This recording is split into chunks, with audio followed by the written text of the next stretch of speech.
Bom dia a todos. É sempre muito confortante e consolador estar aqui com vocês, atendendo o convite que me é formulado por essa casa, que tão bem nos acolhe, que é uma referência em acolhida e recepção no Movimento Espírita. Tenho dito isso todas as oportunidades que tenho de me dirigir ao público, fazer referência a esse acolhimento que é feito aqui. É por isso que ela se impulsiona, e a gente sentado ali via tanta alegria nas manifestações que aqui se davam. Bom dia, amigos da Rede Espírita, rádios associadas. Que a paz do Divino Amigo possa envolver cada um de vocês nos seus lares, onde estiverem, fazendo com que aquilo que se disser aqui seja uma extensão irradiada da mensagem de Jesus, a qual tentaremos nos reportar, a fim de que, consolando e esclarecendo, possamos ter um domingo de paz, de alegria, de amor. Antes de iniciar nossa fala, eu queria propor um exercício acompanhando a motivação que a prece do Eduardo nos fez, assim como a leitura. Jesus nos recomenda que, antes de vir trazer a oferenda ao pé do altar, que nós nos dirijamos ao nosso irmão e reconciliemos com ele. Mas para que a gente possa se reconciliar com o nosso irmão, é preciso que nós nos reconciliemos conosco mesmo. A turma que tem o baú na mão, as bolsas e tal, se puder colocar do lado ou debaixo da cadeira, ou ficar com as mãos livres, eu peço que fique com as mãos livres. Que eu queria que você estendesse o seu braço direito à frente, dessa forma como eu estou fazendo. Só o braço direito. À frente, não para cima, para frente. Agora também o braço esquerdo, sem recolher o direito. Que você dobrasse o seu braço direito e colocasse no ombro. E você dobrasse o seu braço esquerdo e colocasse no outro ombro. E encolhesse assim e dissesse: eu me amo. Eu me amo. Eu me amo. Mantenha-se como está. E agora você vai viajar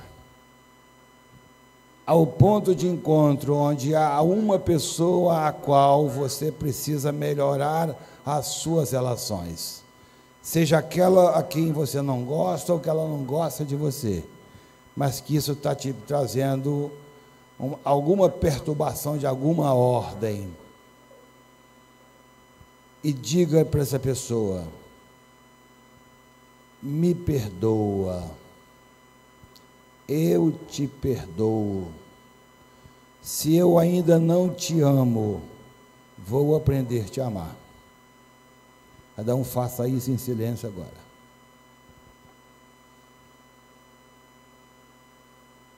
Aprendendo a me amar, eu melhoro a minha relação com você. Eu te quero feliz. Eu te quero muito bem.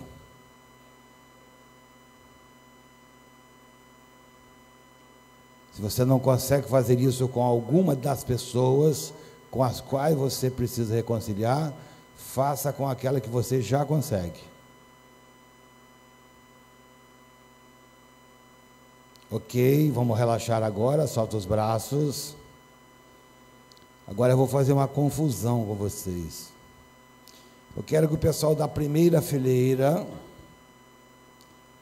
assim como o pessoal da segunda fileira, da terceira, o pessoal da primeira fileira se dirige ao pessoal da terceira fileira e dê um abraço e diga para uma pessoa que você escolher: eu te amo. O pessoal da segunda com a da quarta, todos. Vamos trocar abraços, vamos trocar afetos. de preferência com a pessoa com quem você não conhece.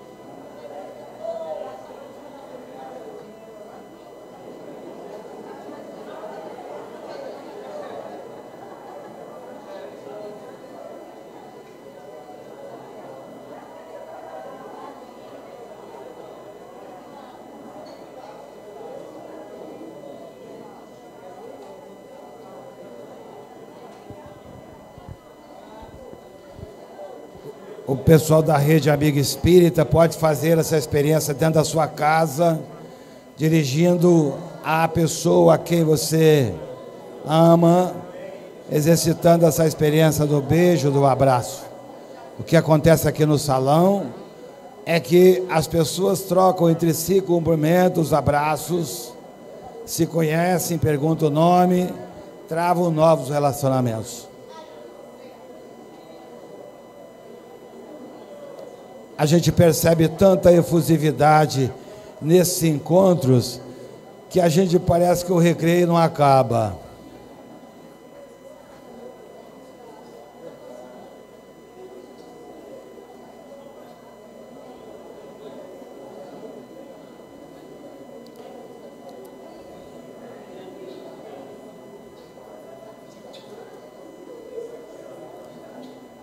Ok.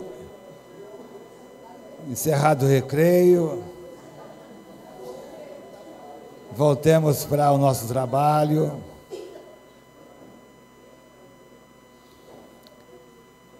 Essa brincadeira, essa dinâmica muito espontânea, muito singela, ela tem causado algum impacto entre as pessoas que vão à casa espírita.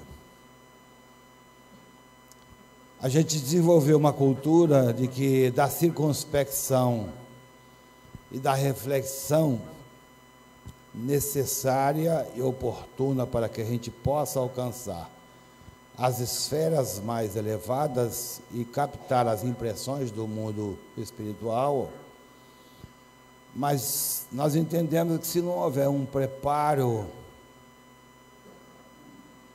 para que a gente possa descarregar as tensões que nós vamos acumulando e vestir a veste nupcial com a qual nós estaremos aptos a participar da grande festa, talvez o resultado não se alcance da forma como queremos e a nossa atitude, ela fica superficializada e nós não entramos dentro do ambiente de que se constitui a casa espírita, que é um ambiente de estudo, de esclarecimento e, sobretudo, de pacificação íntima, de alívio das aflições, já que Jesus nos convoca: vinde a mim vós que estáis aflitos e desconsolados, e eu vos aliviarei. Tomai de mim meu fardo, que é leve e meu jugo é suave. Então, entender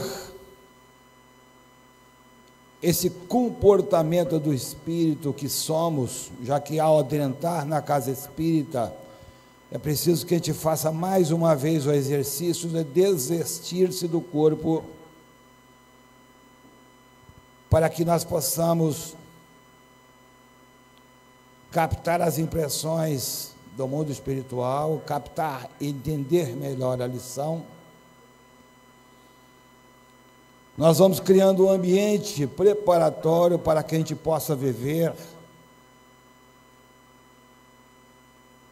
o maior desejo, a maior oportunidade e a maior possibilidade que é permitida ao ser humano encarnado na Terra, que é viver momentos de paz. A felicidade não é deste mundo, diz Jesus, mas isso não impede que nós possamos produzir tantos momentos de paz e de harmonia quanto nos seja possível, mas isso é preciso estar associada à percepção de que nós somos detentores de possibilidades, muitas possibilidades, muitas das quais não conhecemos.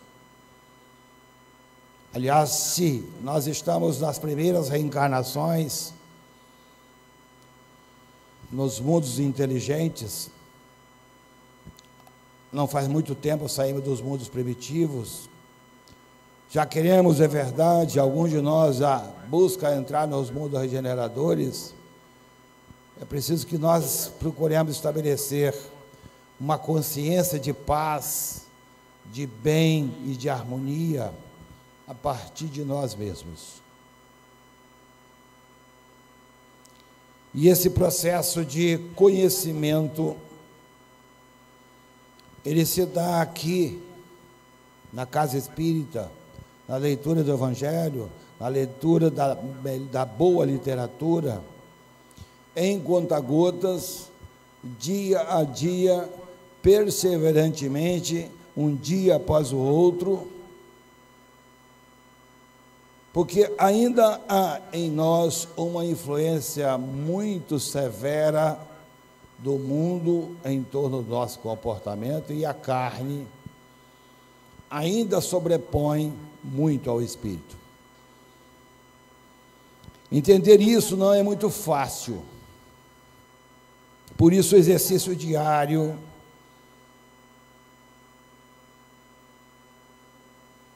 pensado, refletido, planejado,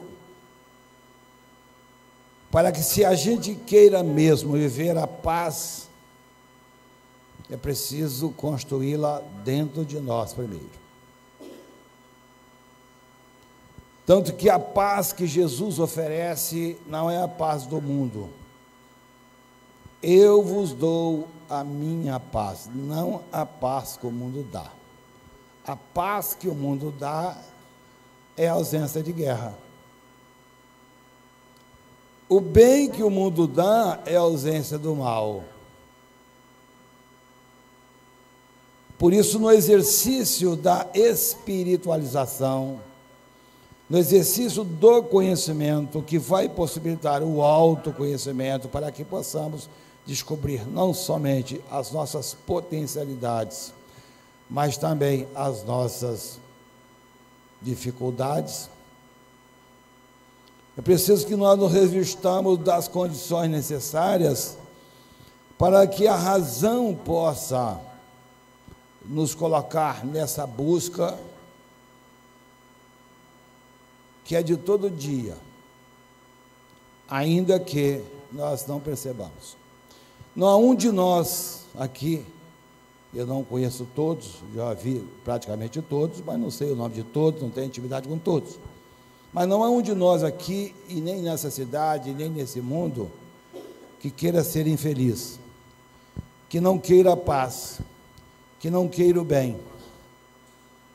Só que ainda nessa busca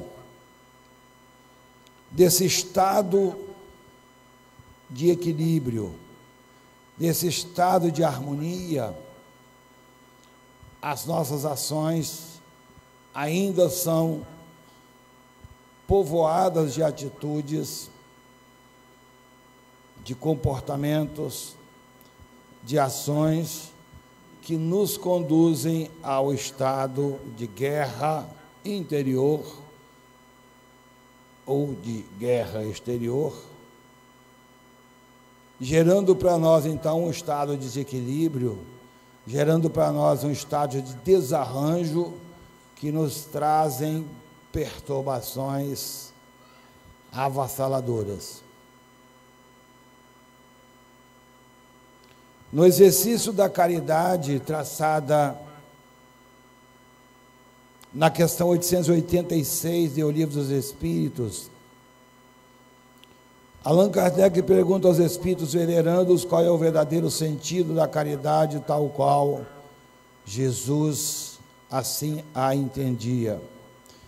Tenho eu pensado, e me permitam aqui colocar uma elucubração que não está na literatura, mas que pode ser subentendida como tal, que se nós trabalhássemos ali, na questão 886, qual é o sentido da caridade tal qual entendia Jesus, e qual é o sentido da justiça tal qual entendia Jesus, apenas trocando a palavra caridade por justiça, talvez nós devêssemos trabalhar a mesma resposta. Porque a ideia do bem, a ideia da paz, ela consiste exatamente em fazer ao outro aquilo que quero para mim, aquilo que me desejo. E é preciso então que, para que eu exercite a justiça ou a caridade, que é a 10ª lei moral, lei de justiça, amor e caridade, eu a tenha dentro de mim primeiro, sendo eu bom para mim mesmo, sendo eu bom para mim mesmo. E o companheiro que fez a leitura, aquele que foi mais atento à leitura, percebeu que ele falava das queixas, da inconformidade, da irresignação, daquele que, inconformado com o quadro que vive, ao invés de buscar o equilíbrio, ao invés de buscar dentro de si a razão por que passa por aquela experiência, já que crendo em Deus, a inteligência suprema, Pai justo e misericordioso, que oferece a nós todas as oportunidades para que a gente possa alcançar a felicidade almejada, opta por descarregar o seu queixume, a sua inconformidade em cima dos outros, ou dentro, em cima da própria divindade. E ele então atrai em torno de si um conjunto de energias, uma carga energética de tal ordem que ele vai descompensando-se, e à medida que vai reclamando, vai agravando o seu quadro e vai se tornando intolerável, intragável, intratável, gerando desarranjo consigo e a partir daí gerando um ambiente perturbador onde vive. Por isso, no sentido da caridade, nós temos a benevolência para com todos, o benevolere. Volere é querer, querer o bem, que vai estimular o benefacere, que é a beneficência, que é fazer o bem. Só depois disso que nós possamos experimentar o benemere, que é o merecer o bem. Então eu preciso querer o bem, eu preciso fazer o bem, para que eu possa merecer o bem.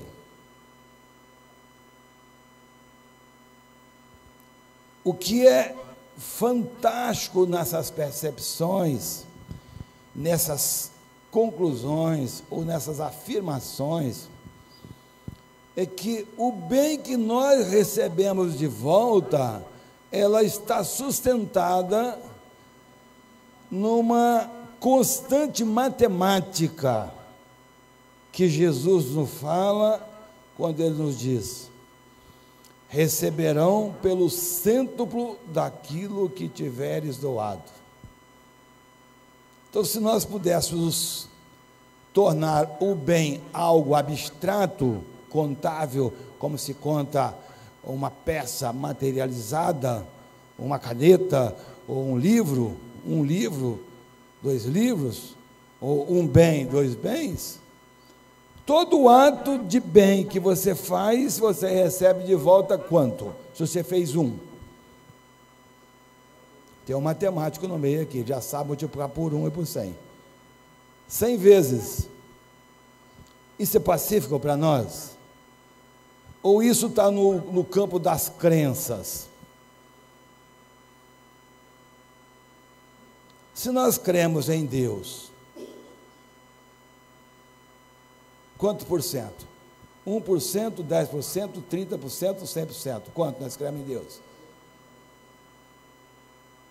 Quanto? Parece que o pessoal só acredita aqui 2%. Mas eu escutei as vozes do interior, todo mundo falou 100% aqui. Se nós cremos em Deus 100%, e Jesus é a representação maior da sabedoria divina, como o ser mais perfeito, que veio ao mundo para nos dar a paz, é preciso não apenas crer que o bem que nós fazemos volta 100%, é preciso saber. É preciso ter uma certeza matemática de que essa equação dá certo. Conquanto nós saibamos também que, no processo de preparação, vinde a mim vós que estáis aflitos e desconsolados, mas com uma finalidade: eu vos farei pescadores de homens e almas. Então, da condição de aflito, desconsolados, oprimidos, depressivos, magoados, enraivecidos, doentes, entramos num processo preparatório de mudança de conduta, de comportamento, para que pescadores ou semeadores do bem, que vai devolver para nós 100%, nós precisamos criar um processo de perseverança na busca, dia a dia, para que nós possamos primeiro entender essa equação matemática. Para que nós possamos entender o quanto isso é real, de quanto isso é verdadeiro. Repito, não no campo da crença, se me permita a palavra, no campo da sabença, só em oposição à crença, criando aqui uma palavra, a fim de que possa acontecer a transformação do estado de guerra ou do estado de ausência de paz para um estado de paz verdadeira, a fim de que preencha o vazio que há dentro de nós, aliviando a nossa inquietude, aliviando para nós essa sede de justiça, aliviando para nós essa falta de amor que ainda prospera às vezes dentro de casa. Quando eu saí de casa, a gente não troca o abraço que trocou, o beijo que fica esquecido, a lembrança da hora que volta, a preocupação na estrada, no caminho, no destino, cheguei bem, faltando a cortesia, faltando a gentileza, que são gestos muito singelos, mas que estão ausentes em nós. Muitas vezes nós ficamos invisíveis até dentro de casa. Quando o ato de conviver, ele entra numa rotina, onde as pessoas dentro de casa, às vezes, se assemelham a coisas. Onde as pessoas na rua se assemelham a coisas. Notem, experimentem, se quiser fazê-lo, como experiência prática, eu sempre gosto de referir meu espiritismo prático. Experimente a sair na rua dando bom dia a todas as pessoas que você encontra. O que vai acontecer? elas vão estranhar. Nas cidades menores do interior, não estou dizendo que Colatina seja cidade de interior e menor, talvez a percepção seja menos aguçada, ou aconteça menos, mas nas grandes cidades a gente encontra essa invisibilidade, onde a gente se torna coisa. Isso se torna comum, às vezes, nos próprios templos religiosos. E é comum, depois de a gente fazer a dinâmica dessa ordem aqui, as pessoas dizem assim: nossa, foi muito legal. Porque isso vai cair no esquecimento. A tecnologia, o comportamento da vida moderna, a contemporaneidade, ela tem gerado em nós uma despreocupação com o toque, com o abraço, com o olhar, com o pedido de desculpa, com o pedido de perdão, porque nós estamos sempre numa velocidade de busca, esquecendo daquilo que é essencial, do reequilíbrio.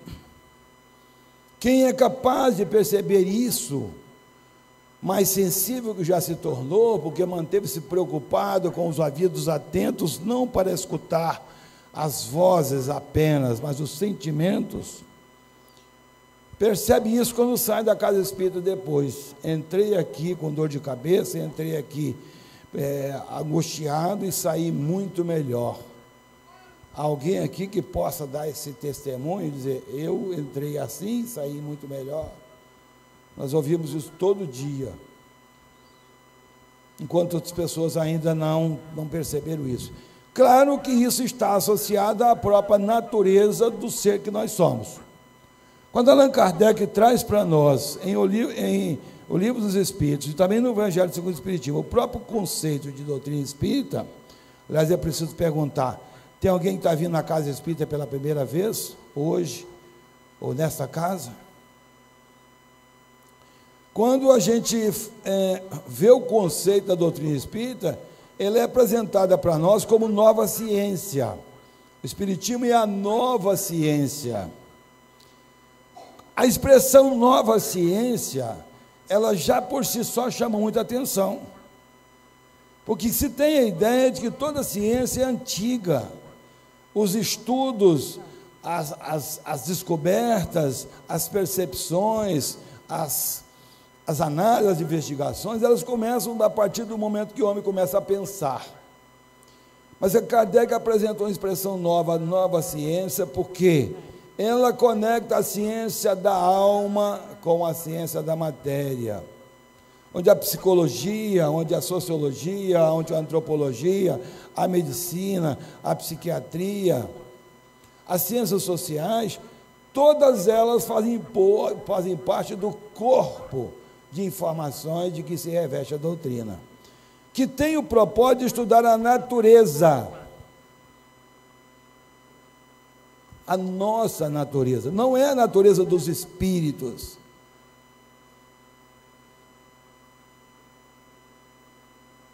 A nossa natureza. E por que eu destaco isso? Porque tem muita gente ainda achando que os espíritos são aqueles que não estão aqui, são fantasmas, são seres desencarnados. Não, a casa espírita não é apenas, a nossa casa não é a casa de espíritos, é a casa de espíritos encarnados, desencarnados, porque nós estamos permanentemente sob influências, e isso tem a ver com a conclusão que vamos fazer. Quem é o universo que compõe o meio onde nós estamos nos relacionando? Quem são as testemunhas que participam do nosso processo de vivência, convivência? Quem são as testemunhas que estão vendo e acompanhando os nossos passos? Quem são as companhias que nós trouxemos pelas reencarnações pretéritas, onde nós deixamos débitos, muitas vezes muito pesados, mas que esses seres estão nos acompanhando? Então, quem se aventurar a adentrar na casa espírita e dizer: eu quero descobrir o que é o espiritismo, eu quero descobrir o que estuda o espiritismo, eu quero descobrir quais as consequências que deduzem-se do fato de compreender o espiritismo, precisa colocar no universo, nesse cadinho, onde vão se depurando as emoções, essas informações, a fim de que possa acontecer a liga que vai conectar todos os elementos para levar-nos a uma conclusão que a própria doutrina nos sugere, que é a felicidade de todos. Então, Kardec apresenta a nova ciência como que estuda a nossa origem, a nossa natureza, que é modificável a partir do momento que nós temos consciência de nós mesmos. A partir do momento que nós somos capazes de avaliar os atos que nós cometemos, como nos propõe Santo Agostinho, na questão 919 do Conhece a Ti Mesmo, precedida pela 918, que é óbvio matematicamente, quando Allan Kardec pergunta aos espíritos venerando quais são os sinais indicativos de que o homem está crescendo na hierarquia espiritual. E os espíritos responderam a Kardec que o homem cresce na hierarquia espiritual quando todos os atos da vida comum estão em harmonia com as leis naturais. Isto é, a relação minha comigo mesmo. Eu me amo, eu gosto de mim, eu sou capaz de ver em mim mais do que aquela imagem que o espelho projeta. Eu sou um ser em evolução. Eu tenho esse corpo agora, mas é o corpo necessário que eu preciso. Eu tenho recursos para mudar todo o quadro que estou enfrentando. Então, é a relação minha comigo. Depois, a relação do outro. Quem é o outro? Ele pode ser uma mala, ele pode ser um estorvo, ele pode ser um embaraço, mas ele pode ser o melhor laboratório que o Criador disponibilizou para nós realizarmos as experiências que nós precisamos passar. E quando eu falo da palavra experiência, eu quero atrair a atenção dos companheiros para que experiência também, experimentar, é um sinônimo de sofrer. Se nós colocarmos a doutrina espírita como uma doutrina que sugere que nós devamos sofrer para nos melhorar, nós caímos em equívoco, porque não é essa a proposta da reencarnação, e nem é esse o propósito do nosso projeto reencarnatório. Já que, conforme nos diz a questão 166, 167, 171 do Livro dos Espíritos, nós reencarnamos na 166 para evoluir, portanto, nos melhorar. Na 167, nós reencarnamos para expiar e reparar nossas faltas. E na 171, nós tratamos da justiça da reencarnação, porque o Pai sempre coloca as pessoas no lugar certo, havendo sempre uma porta aberta, se a janela se fechou.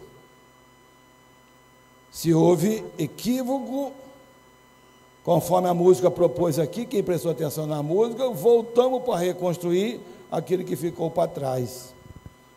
Portanto, nós estamos no lugar certo, com a pessoa certa,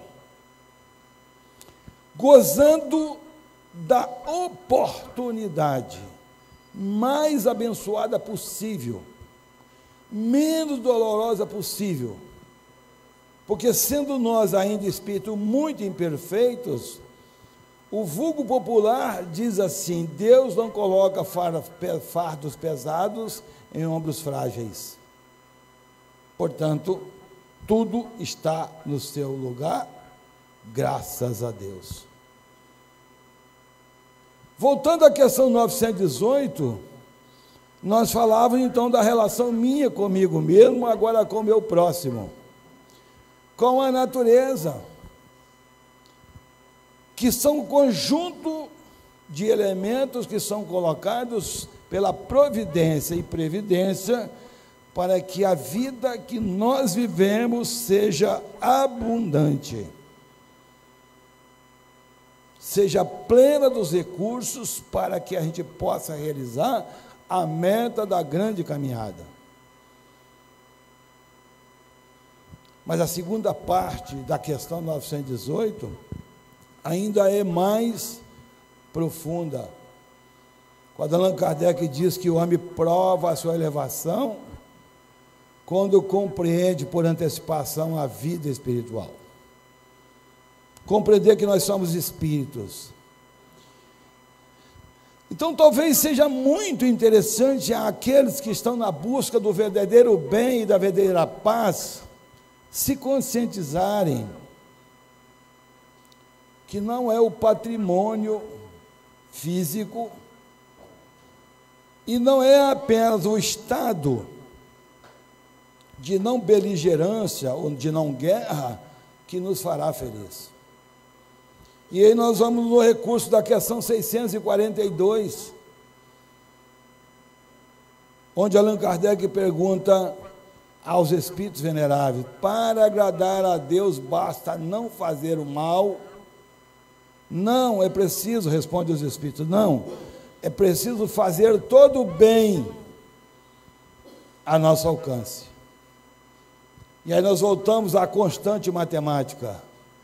Quando nós fazemos todo o bem ao nosso alcance, e ele volta para nós multiplicado por 100, quanto de bem teremos? Quanto será? Tanto quanto nós conseguimos gerar o fator multiplicando, porque o multiplicador é 100. Se eu coloco um multiplicando, aí um pouquinho de matemática, se eu coloco um multiplicando negativo, pode ser que eu viva no estado de infelicidade, porque o bem que tenho é o bem que faço, mas ele precisa ainda ser abatido. O bem que tenho é o bem que faço, que é multiplicado por 100, mas ele precisa ser abatido do mal que ainda faço e das reparações que ainda não fiz, já que nós viemos à Terra para reparar, para corrigir, para nos enquadrarmos dentro da lei divina. E na medida que adotamos, então, o Criador como a inteligência suprema, criadora de todas as coisas, não pode ser outro resultado, a consequência de que cada ato que nós praticamos, ele é gerador de resultados. Se semeamos males, há de se esperar a paz? Mas se semeamos o bem, temos alguma dúvida de que vamos colher o bem? Então, viver o estado de paz e bem, que é o tema, é uma decisão nossa. E para isso nós apontamos algumas condutas que podem nos favorecer essa caminhada, a fim de que ela não seja tormentosa, ela se torna aprazível, porque se Deus não quer que nós soframos, embora nos permita passar por experiências difíceis, sofrer é uma escolha pessoal. A dor não. A dor é resultante da lei de causa e efeito. Mas o estado psíquico com que eu enfrento aquele momento de dificuldade, de abatimento, de reclamação, de lamúria, de revolta, esse é nosso, porque agora nós já somos detentores desse universo de informação. Então, como conduta, é muito bom estabelecer agora, de cima para baixo, na hierarquia das necessidades humanas, conforme nos propõe Maslow, a busca do reino de Deus. Na vida física, na vida material, nós resolvemos primeiro as questões de ordem e subsistência: respirar, comer, beber, dormir. Depois a gente precisa de necessidade de segurança, precisa estar seguro em algum lugar, para a gente fugir do medo. Depois a gente precisa de necessidade de afeto, de contato social, presença de pessoas. Depois a gente precisa de afeto. Só depois a gente busca Deus. Na proposta de junção dos dois mundos, fazendo com que um contemple as possibilidades de relação com o outro, necessárias sim ao mundo físico, Jesus propõe que nós invertamos a pirâmide. Buscai primeiro o reino de Deus, pontinho, pontinho, pontinho. O que vem depois? Então vamos lá, vou repetir: buscai primeiro o reino de Deus, e tudo mais vos será acrescentado. Isso é verdadeiro? De 0 a 100, quanto por cento? Quanto? 100%? Então por que nós vivemos em estado de guerra e vivemos com estado de... parece uma incoerência entre a resposta que vocês dão, e o comportamento que nós temos, que eu também me incluo, tá? Não estou me tirando aqui na posição, só porque eu estou num lugarzinho mais alto, não estou me colocando na posição. Quem está dando a resposta de 100% são vocês, mas o comportamento é nosso. Então por que nós vivemos dessa ausência do bem, o medo do mal, inclusive? O medo do mal, inclusive. As pessoas têm medo de sair à rua, as pessoas têm medo da violência, as pessoas têm medo do filho que possa usar a droga. Então é importante que a gente adote algumas condutas que sejam pacificadoras das consciências. Primeira, a ideia do benevolere, querer o bem, desejar o bem, voltando à questão 886. Depois, a indulgência com as imperfeições alheias, ser capaz de olhar o outro como um ser de natureza determinada, ora em equilíbrio, ora em desequilíbrio, como nós mesmos, e ser capaz, então, de ser tolerante com ele. Tolerante com ele. Tolerar as pessoas não é necessariamente tolerar o erro, porque às vezes o erro, ele é muito constrangedor no ambiente, mas ser capaz de tolerar as pessoas que ainda estão nesse comportamento, ser capaz de compreender que esse ser é um ser num estado evolutivo próprio, que tem individualidade dele, que tem as experiências dele, mas que ele vai dar certo um dia, e que ele está no nosso ambiente, exatamente para a gente aprender com ele, ao contrário que muitos de nós aflitos ficamos, porque desejamos mudar o outro, especialmente se for filho da gente, e quando é filho dos outros a gente bota defeito maior ainda.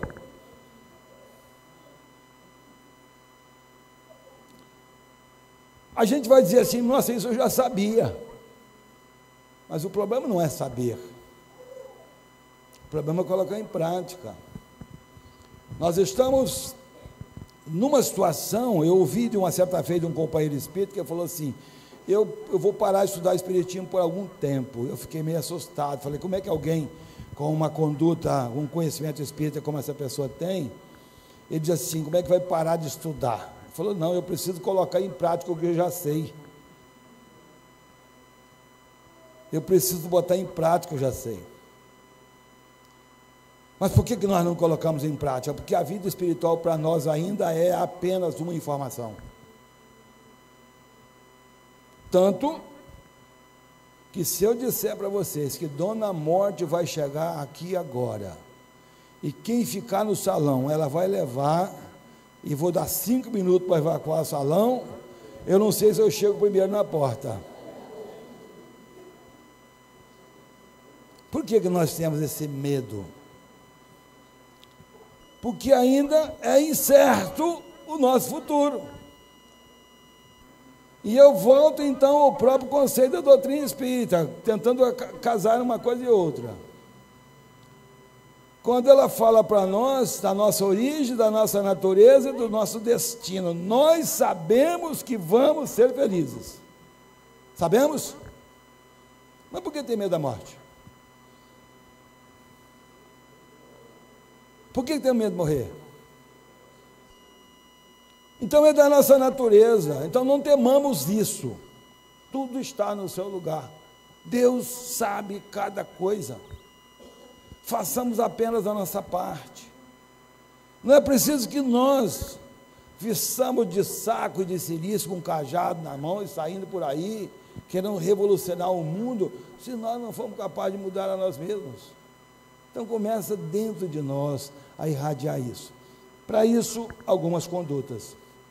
A primeira delas, buscar a sua espiritualidade.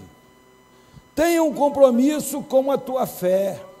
Fidelize-se à sua forma de buscar o Criador. Se você quiser ser católico, por favor, seja um bom católico. Seja fiel às suas convicções. Seja fiel às suas relações religiosas. Se você quiser ser espírita, evangélico, ontem fiz uma palestra lá na Assembleia de Deus de Linhares, 200 pessoas. E fiz um discurso espírita sem falar de reencarnação.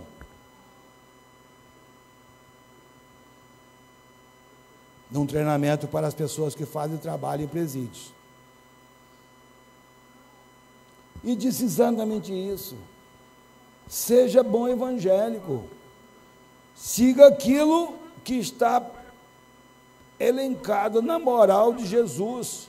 Já que o Evangelho é um código de moral universal, é roteiro seguro.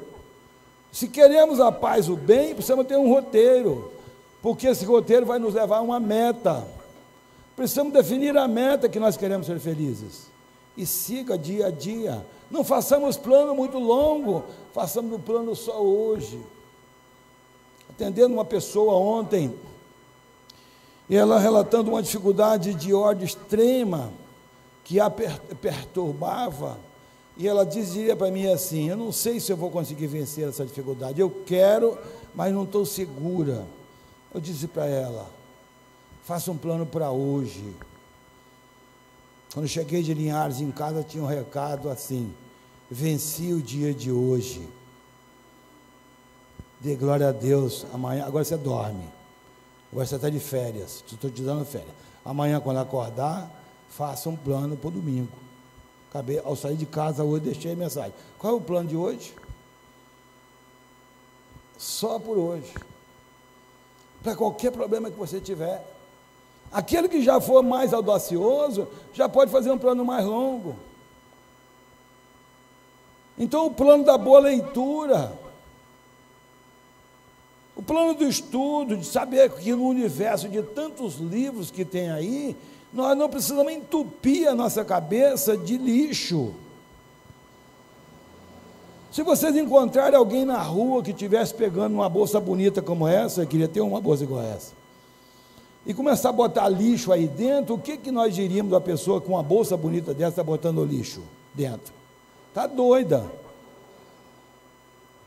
Mas a gente vai colocando lixo na nossa cabeça e não percebe que também estamos tendo um comportamento de loucos.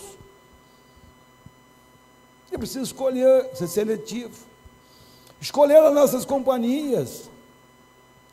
Nós não temos que fugir do mundo, mas é preciso saber por que eu vou no presídio. É preciso saber por que eu vou no prostíbulo. Opa, prostíbulo? Posso ir. Posso ou não posso? Uma certa feita, 2 espíritas ia para a casa espírita, um junto com o outro, só que na volta não voltavam juntos. E o companheiro ficou intrigado com o que o outro estava fazendo depois da casa espírita, porque ele fugia, ele foi vigiar e ele ia para o prostíbulo. E ele chamou de forma muito divertida o companheiro e falou: como é que você faz um negócio desse? Não, eu estou fazendo uma tarefa lá. Que tarefa, rapaz? Em verdade, ele estava indo lá evangelizar a filha do outro, que na ausência do pai, frequentava o prostíbulo, o pai não sabia. O que você vai fazer nos lugares precisa estar definido com uma meta do bem. Então, se você vai ao presídio, vá com um objetivo determinado do bem. Se você vai ao bar, não há problema ir ao bar, mas veja o que você faz lá, porque não dá para viver no mundo sem a gente perceber o mundo, mas não precisa se contaminar dele. Os programas que nós vemos,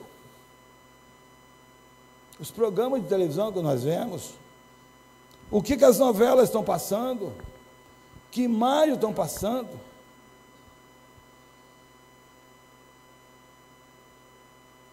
Nós estamos falando de coisa muito simples, gente, mas que está dentro do dia a dia. Daqui a pouco a gente vai para casa e tem um churrasco. Vai rolar bebida alcoólica no churrasco? Vai. Você escolhe se bota a bebida em casa ou não bota, é você que manda em casa. Eu tomei essa atitude há alguns anos. Na minha casa não entra bebida. Mas eu não deixo de ir no churrasco porque tem bebida lá. Não deixo de ir, não sirvo de experiência para ninguém, é meu modelo. A criança está sendo evangelizada. O que tem a ver paz e bem com criança evangelizada? Tudo. Hoje ela fica em casa, daqui a pouco ela vai na rua, daqui a pouco ela está no presídio. Ou não?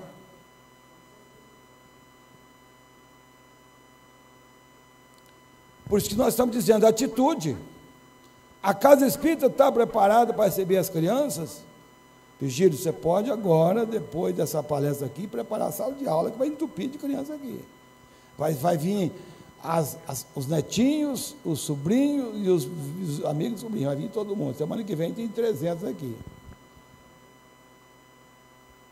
É o desafio posto da mudança, a mudança de atitude do ide e evangelizar, e vinde a mim vós que estáis aflitos, eu vos farei pescador de homens e almas, semeadores, mas pessoas que são capazes de auxiliar a transformação dos outros, trazendo ao pronto-socorro, ao posto-socorro, a escola do bem, a escola da alma, para que possa, na pequena semente, na pequena palavra, na pequena mensagem, a gente possa tomar atitudes transformadoras. A paz que tenho é a que eu construo. O bem que tenho é o bem que faço. Mas lembremos que ele sempre voltará multiplicado por 100. Que Jesus nos abençoe e nos ampare.